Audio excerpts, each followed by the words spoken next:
لا حول ولا قوة إلا بالله العلي العظيم. أعوذ بالله السميع العليم من الشيطان الرجيم. بسم الله الرحمن الرحيم.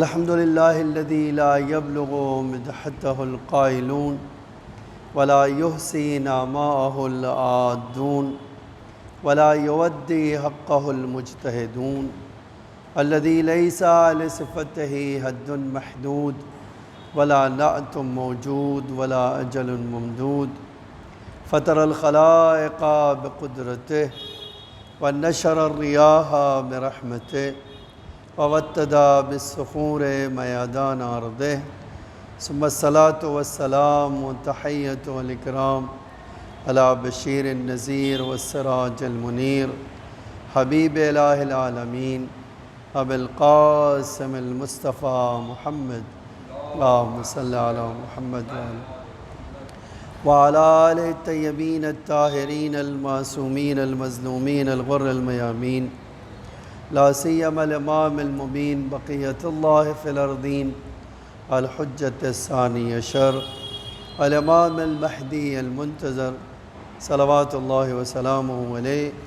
أما بعد، فقد قال الله تعالى في محكم كتابه المجيد وفرقانه الحميد وقوله الحق. بسم الله الرحمن الرحيم. يريدون أن يطفئوا نور الله بأفواههم ويأبى الله إلا أن يتم نوره ولو كره الكافرون. ہماری بات چل رہی تھی سورہ توبہ کے بارے میں، اور اس آیت پر ہم پہنچے تھے کہ خداوند عالم یہ جملہ کہتا ہے کہ لوگ غلط عقیدے کی طرف چلے گئے، جس کو جو حق تھا اور حق سمجھنا چاہیے تھا، حق ماننا چاہیے تھا، انہوں نے حق چھوڑ کر ایک الگ راستہ اپنا لیا. اور پھر کل کی یہ بات کہی تھی کہ یہودی علماء جو احبار کہلاتے تھے اور عیسائی علماء جو رہبان کہلاتے تھے، اللہ کہہ رہا ہے کہ یہ دونوں اہل کتاب نے اپنے علماء کو ہی خدا بنا بیٹھے اور اللہ کو انہوں نے چھوڑ دیا. اسی طرح عیسیٰ ابن مریم کو، جو اللہ کے ایک خالص بندے تھے، ان کو اللہ بنا دیا، اور اللہ نے ہرگز کسی کو یہ حکم نہیں دیا تھا کہ اللہ کے علاوہ کسی کی عبادت کرے. اللہ کا حکم یہ ہے کہ صرف اللہ کی عبادت کی جائے. اور پھر کہا کہ اللہ ایک ہی ہے، ایک کے علاوہ کوئی نہیں ہے، اور اللہ کی ذات اس بات سے بہت پاک اور منزہ ہے کہ کوئی اس کا شریک ہو یا اس کا شریک قرار دیا جائے. ایک بڑی زبردست بحث تھی، میں نے کل نہیں ذکر کیا، آج ذکر کرتا ہوں. دیکھیے، ائمہ ہمارے ایک جملہ عجب فرماتے تھے شرک کے بارے میں. وہ یہ کہتے تھے، من اتا رجلا فی معصیت اللہ، اگر کوئی آدمی، اگر کوئی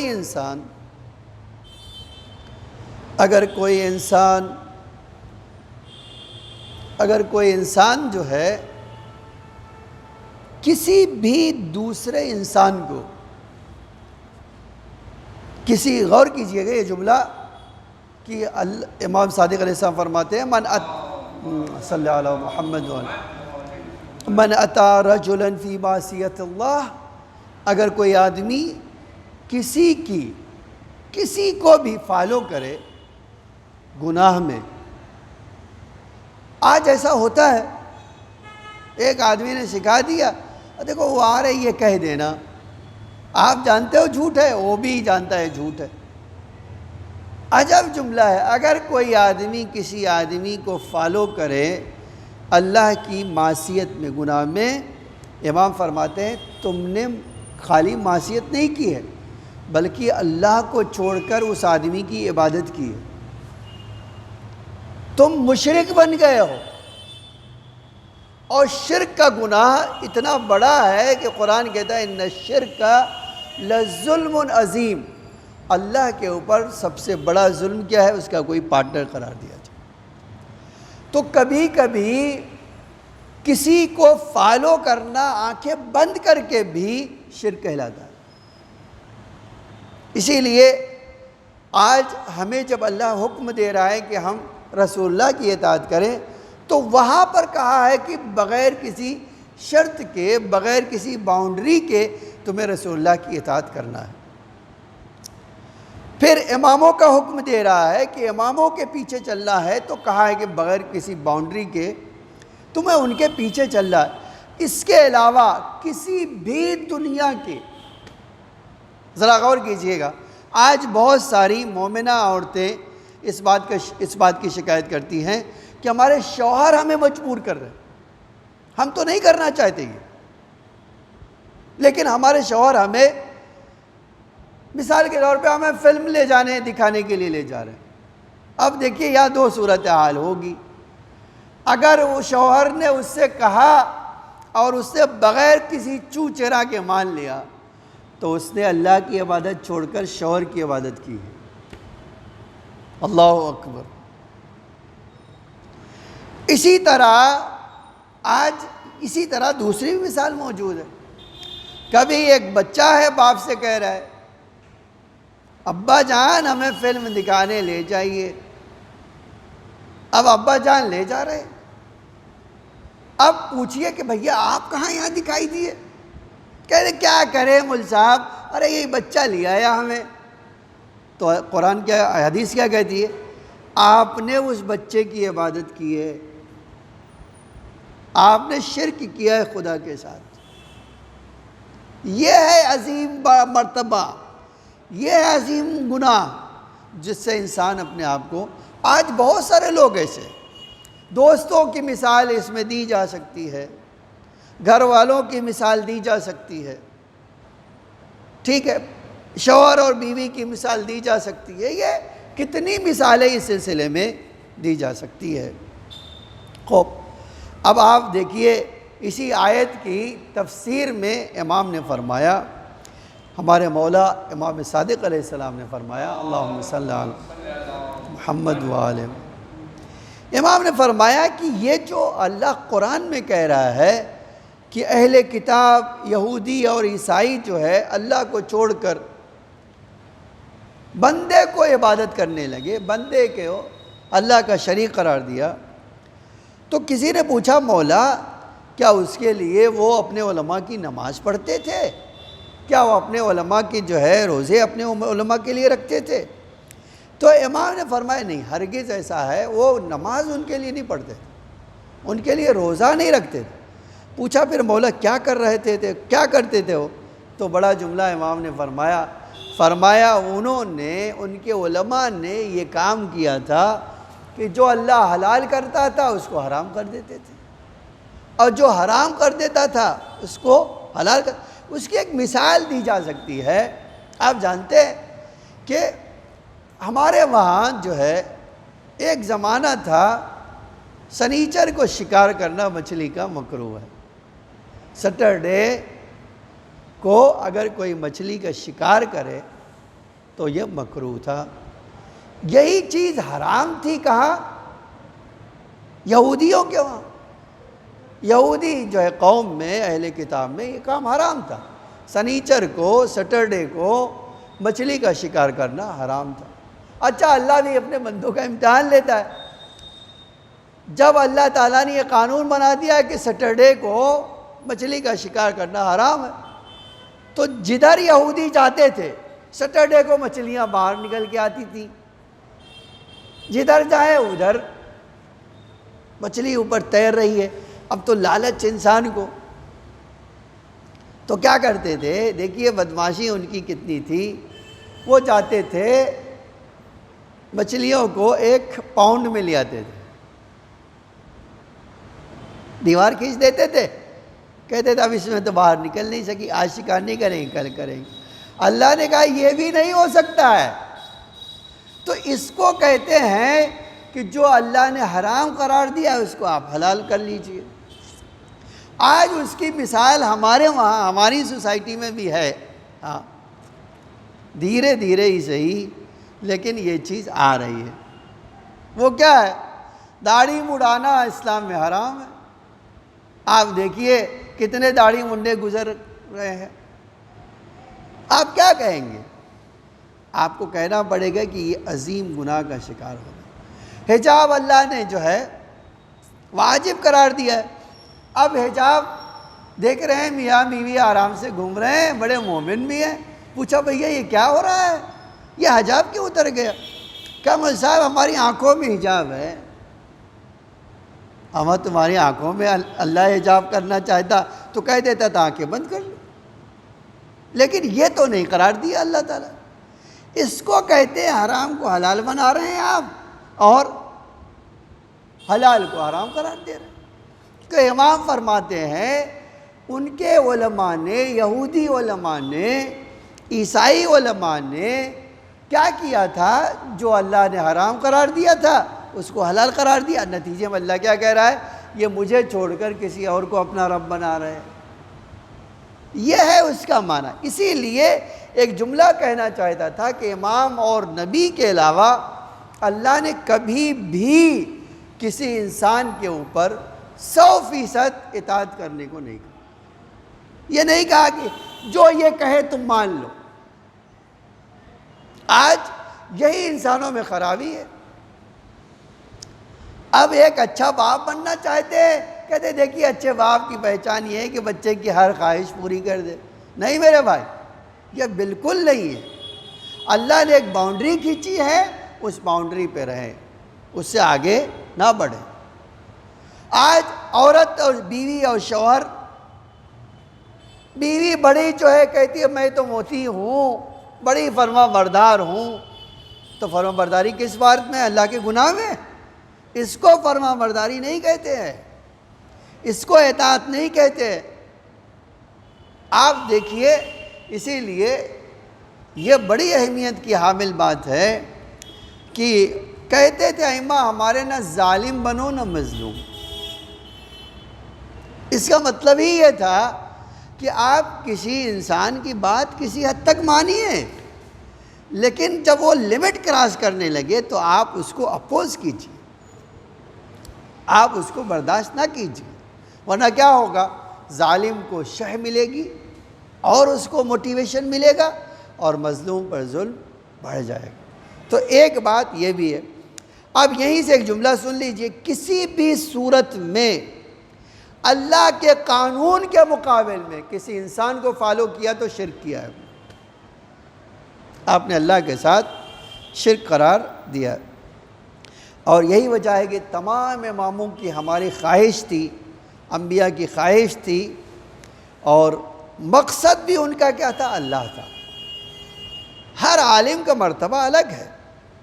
جناب ابراہیم، جناب عیسیٰ، جناب ان کا مرتبہ الگ ہے۔ مرتبہ الگ ہونا ہے ایک الگ بات، عبادت کرنا ایک الگ بات ہے۔ اسی لیے کسی بھی محبت، کسی بھی عشق، کسی بھی اطاعت کے لیے ایک باؤنڈری ضروری ہے، چاہے ماں باپ ہوں، میاں بیوی ہوں، بچے ہوں، کوئی دوست ہو، احباب ہوں اور رشتہ دار ہوں، سب کے لیے ایک باؤنڈری ہونا ضروری ہے۔ وہ باؤنڈری ایسا نہیں ہو سکتا کہ آپ اس کو ختم کر دیجئے۔ خوب، اب ایک سوال ہے، اس آیت سے پتہ چلتا ہے کہ یہودی تو پہلے اللہ کو مانتے تھے، کیسے بگڑ گئے؟ اس سے یہ بتانا چاہتا ہے اللہ شروع میں کسی کا مومن ہونا الگ بات ہے، لیکن مومن باقی رہنا ایک الگ بات ہے۔ اسی لیے ہر آدمی کے لیے جہاں ہدایت کا راستہ کھلا ہوا ہے وہیں گمراہی کا بھی راستہ کھلا ہوا ہے۔ آج کوئی پکا مومن ہے لیکن کوئی گارنٹی نہیں دی جا سکتی کب تک مومن رہے گا۔ آج مومن ہے کل نہ رہے۔ آج ہم بہت سارے لوگوں کی مثالیں اس طرح کی پیش کر سکتے ہیں۔ خوب، ایک اور چیز یاد رکھیں، قانون بنانے کا حق صرف اللہ کو، اور کسی کو قانون بنانے کا حق نہیں۔ کیوں؟ اس لیے کہ خدا ہی ہے جس نے انسان کو پیدا کیا ہے، اور وہی جانتا ہے کہ انسان کی ریکوائرمنٹ کیا ہے. اور یاد رکھیے غلو کسی بھی مرحلے میں حد سے زیادہ کسی کو چڑھا دینا یہ کہیں بھی الاؤڈ نہیں ہے. اسلام ہرگز اسلام پسند نہیں کرتا کہ آپ اور میں کسی کو کیا کریں، حد سے زیادہ اس کو بڑھا دیں. یہ ایک پیغام تھا. اب آتے ہیں دوسری آیت کے اوپر. کل کی بات آج ہمارا 22واں جلسہ ہے جس میں اللہ ارشاد فرماتا ہے یریدون ان یطفئوا نور اللہ بافواہہم. کافر، مشرک، بے دین، لا مذہب یہ چاہتے ہیں کہ اللہ کے نور کو، جو اللہ نے اس دنیا میں ہدایت کا انتظام کیا ہے، جو قرآن کی شکل میں کتاب بھیجی ہے، قانون گزاری کی ہے، جو اللہ نے امام کو رکھا ہے، لوگ چاہتے ہیں کہ اپنی کوشش کریں کہ ان کو اپنے معاشرے سے الگ کر دیں، کوشش کریں کہ انہیں مار دیں. اللہ کہہ رہا ہے کافروں کی کوشش یہ کبھی مکمل نہیں ہوگی، مشرک کبھی بھی کامیاب نہیں ہوگا. اور پھر اس کے بعد یہ جملہ کہا ہے وَيَعْبَ اللَّهُ. کافر چاہتا ہے اللہ کا چراغ بجھ جائے اور اللہ چاہتا ہے کہ جی نہیں، اللہ کا چراغ ہمیشہ روشن رہے. تو اب ظاہر سی بات ہے جب بندے میں ٹکراؤ ہوگا اور خالق میں، تو کامیابی کس کو ملے گی؟ اللہ کو. خالق کو کامیابی ملے گی، خدا کامیاب ہوگا، سازش کرنے والے جتنے بھی ہوں گے سب ناکامیاب. اسی لیے ایک جملہ کہنا چاہتا ہوں، دنیا میں کیسے بھی حالات ہو جائیں آخر اسلام کو کامیاب ہونا ہے. کیوں؟ اس لیے کہ وہ آخری مذہب ہے جس کو اللہ کہتا ہے کہ اس کے علاوہ مجھے کوئی ایکسیپٹ نہیں ہے. جتنی بھی پریشانی آ جائے لیکن ایک دن ایسا آئے گا کہ اسلام کو ہی کامیابی ملنے والی ہے. اب اگلا جملہ دیکھیے، یاب اللہ. اللہ انکار کر رہا ہے. کافر چاہتے دین خدا ترقی نہ کرے، اللہ کہہ رہا ہے ترقی کرے گا. الا یتم نورہ. اللہ اپنے نور کو مکمل کر کے رکھے گا. ولو کرہ الکافرون. کافر جتنا بھی ناپسند کریں، چاہے جتنی سازشیں کرے، چاہے جتنا ناٹک کرے، چاہے جتنی دشمنی کرے، اللہ کیا کہہ رہا ہے؟ نہیں، ہمارا نور مکمل ہو کر رہے. اس کی اب میں ایک روایت سناتا ہوں آپ کو. دیکھیے کتنی زبردست روایت ہے یہ. رسول اللہ صلی اللہ علیہ وآلہ وسلم فرماتے ہیں کہ خداوند عالم نے زمین کو خلق کرنے کے بعد، یعنی روئے زمین سجانے کے بعد، زمین کی چیزوں پیدا کرنے کے بعد، اللہ نے زمین پر نگاہ کیا، زمین پر نظر ڈالی. تو جواب کیا ہے؟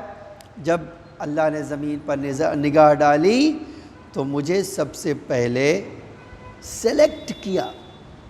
رسول اللہ کہتے ہیں مجھے، میرا سلیکشن ہوا ان سارے انسانوں میں جو قیامت تک آنے والے ہیں، ان میں اللہ نے مجھے اپنا بندہ، اپنا نبی، اپنا رسول سلیکٹ کر لیا. پھر اللہ تعالیٰ نے دوبارہ جب اس دنیا پر نظر کیا تو میرے بھائی علی کو سلیکٹ کیا. آج اسی لیے جملہ کہنا چاہتے ہیں رسول اللہ کے بعد جو سب سے زیادہ افضل انسان ہے ہم اس کو کہتے ہیں ہمارے مولا علی علیہ السلام ہے. اللہم صلی علی محمد وآل محمد. اب اس کے بعد دیکھیے جملہ ہے، اللہ کے رسول فرماتا ہے کہ اسی لیے علی میرے بعد زمین کا نور ہے. اسی لیے علی میرے بعد زمین پر نور ہے. اور پھر اللہ کے رسول نے یہ آیت تلاوت کی. اس کا مطلب کیا ہے؟ دیکھیے اس کا مطلب بڑا واضح ہے کہ چاہے جتنا دشمن سازش کر لے، اور ہم نے تاریخ میں دیکھا بنی امیہ نے ہر وہ کام کیا جو علی کا نام و نشان مٹنا ہے. پیسے دیے، لوگوں کو خریدا، جھوٹی جو حدیثیں گڑوائی، ممبروں پہ جا کر لعنت کروائی معاذ اللہ. کس لیے کروائی؟ حتیٰ اتنا پروپگنڈا کروایا کہ رسول اللہ کے تو دشمن تھے علی. اسلام و قرآن کے تو دشمن تھے علی تو نماز نہیں پڑھتے تھے، لیکن آج آپ دیکھ لو علی کا چرچا ہر جگہ ہے، وہ دشمن ختم ہو گئے، مٹ گئے۔ یہ ہے اللہ اس طرح اپنے نور کو کیا کہتا ہے؟ کہتا ہے میں اپنے نور کو مکمل کروں گا۔ لاکھ لوگ چاہیں کہ وہ نور کی روشنی نہ پھیلے، یہ نہیں ہوگا۔ آج ہم دیکھتے ہیں ساری دنیا علی کے کلام پہ فخر کرتی، اس کو کہتے ہیں کیا کہ اللہ جب اپنے نور کو مکمل کرنا چاہتا ہے تو اس کو کوئی روک نہیں سکتا ہے۔ آج اسی آیت کی تفسیر میں آپ جان لیجئے، اسی آیت کی تفسیر میں آیا ہے کہ جہاں دشمن ہمیشہ کوشش کرتا رہے گا کہ نور خدا کو بجھا دے، آج جانتے ہیں اب نہیں ہو رہی ہے، آج بھی ہو رہی ہے۔ آپ دیکھیے ایک گدھا جو ہے سعودی عرب کا کراؤن پرنس کہتا تھا کہ ہم امام زمانہ سے مقابلہ کریں گے۔ احمق، تمہارے سے بڑی بڑی سلطنتیں مٹ گئیں، خدا کے نور کو کچھ نہیں کر سکے۔ اس سے یہ بھی ایک بات پتہ چلتی ہے کہ یہ آیت ہمیں بتاتی ہے دشمن خدا جو ہوگا وہ ہمیشہ اللہ کے قانون دین کے مقابل میں سازشیں کرتا رہے گا۔ ہر زمانے میں دشمن جو ہے نور خدا کو بجھانے کے لیے کوشش کرتا رہے گا۔ آج ہم دیکھتے ہیں یہی، آپ دیکھیے کتنی طاقتیں لگی ہوئی ہیں، کس لیے؟ حق کو مٹا دیں، اسلام کو مٹا دیں، اسلام کی شبیہ خراب کر دے، اس کی امیج کو برباد کر دے، مسلمانوں کو پروپگنڈا کرے، بدنام کرے۔ لیکن ہو کیا رہا ہے؟ جتنا بدنام کر رہے ہیں اتنا ہی اللہ اپنے نور کو روشن کر رہا ہے، اتنا ہی اپنے نور کو آگے بڑھا رہا ہے۔ اب آپ ذرا اندازہ کیجئے، ایک تو یہ ہے، دوسری بات دیکھیے اللہ کا حکم نور ہے، اللہ کا قانون بھی نوری ہے، اور یہی زندگی کسی کو چاہیے تو اسی نور سے اللہ فراہم کرے گا۔ خوب جتنا بھی کافروں کے گروہ، کافروں کی انجمنیں تلاش کر لے، وہ ان کی کوششیں کامیاب نہیں ہوں گی۔ یہیں سے ایک بات کی طرف جانا چاہتا ہوں، آپ غور کیجئے اس بات کے اوپر، اور بات اپنی سمیٹ لیتا ہوں۔ وہ یہ کہ یہ آیت امام زمانہ کے وجود پر بھی دلالت کرتی۔ جس طرح جناب موسیٰ کو پیدائش سے پہلے ہی مار دینا چاہتے تھے، اسی طرح مولا امام زمان کو بھی اس دنیا میں آنے سے پہلے ہی قتل کر دینا چاہتے تھے۔ یہ تاریخ کا بڑا عجب المیہ ہے کہ اماموں کے گھروں کا محاصرہ کیا گیا، ان کی عورتوں کے اوپر جاسوس بٹھائے گئے کہ کوئی عورت اگر جو ہے اس کے وہاں بیٹا ہوتا ہے اس کو مار دیا جائے۔ حتیٰ ہمارے پاس تاریخ میں ہے کہ امام زمانہ 11ویں امام کے گھر میں جاسوس عورتیں چھوڑی گئیں۔ اس سے کیا پتہ چلتا ہے کہ لوگ ہزار کوشش کرتے تھے کہ امام زمانہ کو اس دنیا میں آنے نہ دیں، لیکن امام زمانہ آئے بھی، اور یہی نہیں کہ آئے خالی، بلکہ آج بھی مولا اپنی ہدایت کا نور ہر طرف پھیلا رہا ہے۔ کوئی ایسا وقت نہیں ہے جہاں امام کا نور آپ کو دکھائی نہ دے۔ بس یہی فرق ہے کہ امام زمانہ علیہ السلام کا وجود نورانی ہے، اسی طرح امام کا وجود تو نورانی ہے ہی۔ آج مولا ساری دنیا چاہتی ہو کہ امام نہ رہے، مٹ جائے، لیکن دنیا مٹ رہی ہے اور امام کا وجود باقی ہے، اور انشاءاللہ قیامت تک باقی رہے گا۔ یہ کبھی نہیں ہوگا کہ نور خدا بجھ جائے، نور خدا روشن رہے گا، چاہے انسان کو اچھا لگے یا نہ اچھا لگے۔ عزیزان گرامی، آج یہ جملہ جب کہہ رہا ہوں تو آج میری اور آپ کی ذمہ داری ہے کہ ہم اپنے امام سے قربت حاصل کریں، ہم اپنے امام کو راضی کریں، غیبت میں ہم ان سے ملنے کی کوشش کریں، ان کے حکم کی اطاعت کریں، اس لیے کہ دنیا میں کوئی امام کے بغیر کامیاب نہیں ہوتا۔ اگر کامیابی چاہیے مجھے اور آپ کو تو اس کا ایک ہی طریقہ ہے کہ ہم امام کی پناہ میں چلے جائیں۔ امام جیسا کہے ویسا کرے۔ اس کی مثال اگر آپ دیکھنا چاہیں تو آپ دیکھیے امام علی علیہ السلام کے ساتھی کیسے کامیاب بنے، امام کے ساتھ رہ کے۔ امام چہارم کے ساتھی کیسے کامیاب بنے، امام کے ساتھ رہے۔ ہر امام کے ساتھی کو دیکھ سکتے۔ آج آپ دیکھتے ہیں حر کو کامیابی ملے، کب ملی؟ جب امام کی پناہ گاہ میں آئے۔ جب تک امام کی پناہ گاہ میں نہیں آئے تھے اس وقت تک کوئی، لیکن آپ دیکھیے مولا سے ہمارے کس حد تک دشمنی ہے کہ آج 22 تاریخ ہے اور 21ویں کو امام کی شہادت ہو گئی۔ بڑا عجب وصیت کا جملہ ہے، جس کے غم میں زمین روئی ہو، جس کے غم میں آسمان رویا ہو، جس کے غم میں جاندار روئے ہوں، جس کے غم میں فرشتے روئے ہوں، حتیٰ کوفے کی مسجدوں سے رونے کی آوازیں آئے جب وہ وصیت کر رہا ہے تو بڑا عجب وصیت کی، بیٹا حسن میرے 3 جنازے آمادہ کرنا، ایک جنازے کو یمن کی طرف بھیج دینا، ایک جنازہ جب تیار کرنا تو اے میرے لال اس کو مدینے کی طرف بھیج دینا، اور تیسرا جو جنازہ ہو اے میرے لال تم انتظار کرنا، جب جنازہ آگے سے اٹھ جائے تو پیچھے سے تم کاندھا دینا، اور جہاں جنازہ رک جائے وہیں مجھے جنازے کو اتارنا اور مٹی تھوڑی سی ہٹانا، تمہیں وہاں ایک قبر کھدی ہوئی دکھے گی، اے میرے لال مجھے اسی قبر کے حوالے کر دینا۔ آپ سوچے یہ علی کی کیسی غربت ہے، پنجتن پاک کی کیسی غربت ہے۔ پیغمبر کا جنازہ 3 دن تک رہا، بے کسی میں پڑا رہا، آخر مولا نے غسل دیا، کفن دیا اور فرادہ نماز جنازہ پڑھی لوگوں۔ رات میں پیغمبر کی بیٹی کا جنازہ تو رات کی تاریکی میں اٹھایا گیا، اور امام علی علیہ السلام کوفے میں شہید کر دیے گئے۔ لیکن عجب ہے روایت کہ رات کی تاریکی جب بڑھی تو جنازہ اٹھا، امام حسن چند اصحاب کے ساتھ پیچھے پیچھے جنازے کو لے کر نجف لے جا کر دفن کر دیتے ہیں۔ امام حسن کا جنازہ اٹھا تو 17 تیر پیوست ہوئے، صرف امام حسین کا جنازہ تو اٹھایا ہی نہیں گیا۔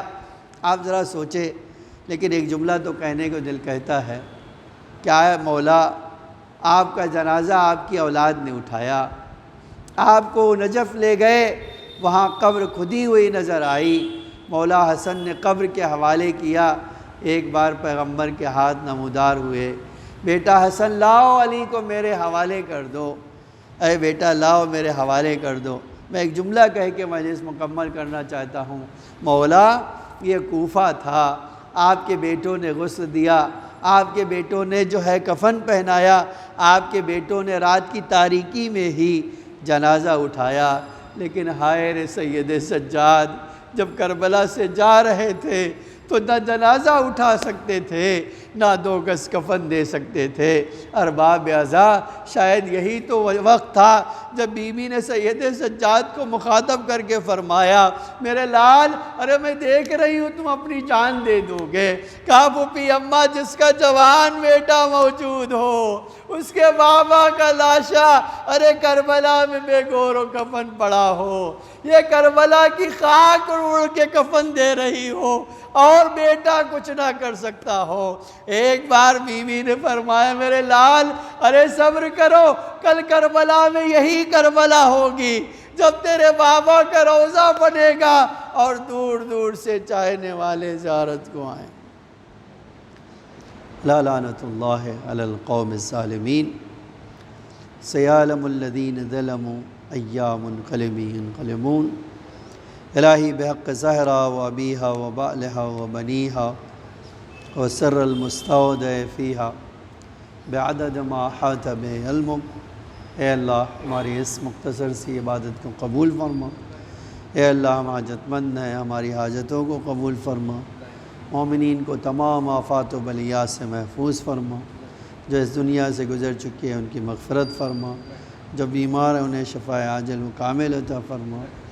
اے اللہ ہم سب کی روزی میں اضافہ فرما، مومنین پر اپنی رحمت و مغفرت نازل فرما، امام زمانہ علیہ السلام کے ظہور میں تعجیل فرما، زمین کو آقا کے ظہور کے لیے آمادہ فرما، ہم سب کو نور اہل بیت سے مزین فرما، ہمیں حج و زیارت کی توفیق عطا فرما۔